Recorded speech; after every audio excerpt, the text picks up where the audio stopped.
Thanks for joining another episode of Romanucci and Blandon's Cases and Concepts video series. Today we are going to talk about yet another really important topic, and we are going to dispel some of the myths that survivors of sexual abuse may feel or hear. And to help us walk through that is Maura White, who has a very impressive background in these types of cases. Why don't you share your history? Thanks so much, Jen. So my name is Maura White. I'm a senior attorney here at Romanucci and Blandon. Before that, I worked in the criminal section of the Department of Justice's Civil Rights Division, where I was the senior sex crimes counsel. I did that for almost a decade. And during my time there, I prosecuted law enforcement officers who had committed sexual misconduct under a color of law. Before I did that, I was a Cook County Assistant State's Attorney here in Chicago, where I also prosecuted sexual misconduct cases, among others. Thank you. So with that history and your experience, let's talk about the first myth. If someone is concerned because there were no witnesses to their assault, no witnesses to the crime, does that affect their ability to have a civil legal case? That's a great question, Jen. So what I like to say is these types of cases are not committed in front of an audience. There's usually not a video recording, and almost always there's no witness. A lot of times survivors are worried about the fact that it might be a he said, she said, and there isn't going to be any evidence.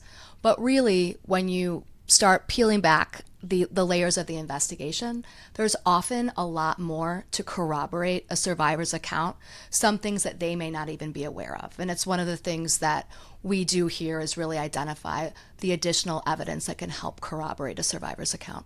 Okay, so we hear from people that they're concerned because they're not perfect, who is, but they may have things in their background, maybe a criminal history, or maybe they were even incarcerated when the abuse took place. Should they stop and not pursue legal justice? Absolutely not. And one of the things that I think is really important to think about is we really like to sort of flip the script when we're talking about that, because these perpetrators often target people who are vulnerable, and they're really expecting that those people, because of their vulnerabilities, whether it is a disability, a criminal background, something else, that they're not going to be believed. But what we see time and time again with these strong survivors is that their willingness to come forward, and often we see that there's usually more than one of them in many cases who have been victimized by this perpetrator, that background, we can really turn that into sort of a strength because it helps us show why the perpetrator did what he or she did in that case. Okay, so you reference people maybe being hesitant to come forward, and sometimes people will say to a survivor of abuse, well, why didn't you go to the police, or you should have gone right away. That doesn't always happen. Is that a problem pursuing a civil case? Absolutely not. There are a lot of reasons why survivors don't want to come forward right away. When I was a federal prosecutor, a lot of times we would hear from survivors, how can I report the police to the police? So there's a lot of different reasons why people won't come forward, and part of conducting a civil investigation is identifying those reasons. And those reasons actually can turn out to be a strength because they show things like threats, intimidation, coercion that this perpetrator engaged in, which would explain why somebody didn't want to come forward and report this to the police earlier. Okay, so let's just take it a step further. So what you're saying is if there is not a criminal case, that's not necessarily the end of it. That's right. There is no legal requirement that there be a criminal prosecution in order to bring a civil lawsuit. There's times where we have criminal prosecutions and civil lawsuits, but there's plenty of times where we don't. And that's for a host of reasons. I would say everything is a case-by-case basis.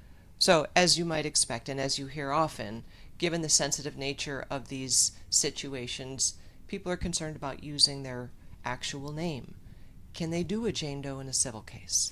They can. It is going to be up to a specific jurisdiction, but we can absolutely ask courts to proceed with a Jane Doe, a John Doe, or with initials in certain cases. We're also going to ask courts if we can have what's called a protective order to keep certain things private. We will sometimes not be filing things on the public docket. And we do this because we know how important privacy and security is to a survivor of sexual abuse. And in addition to giving them those tools, we're also looking to give them additional support with respect to mental health treatment, substance abuse treatment if they need it, and other support so that they can go through the civil litigation process in a way that will not cause them more trauma if possible. Okay, and my last thought is about trauma, and I want to make sure that you have a chance to share that not only are your team members trauma informed and in a really good position to be sensitive during these conversations, but the conversations are confidential. And maybe wrap up just talking a bit about that and what someone should do as a next step. As a next step, we encourage you to reach out and schedule a confidential conversation with us. In that conversation, we would be able to talk to you about the options and what would it look like going forward.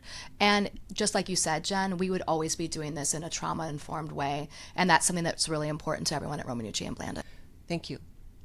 So if you or someone you know might want to talk with Maura or our sexual abuse civil litigation team, you could do so by emailing intakes@rblaw.net or give us a call at 312-458-1000. Thank you. Thank you.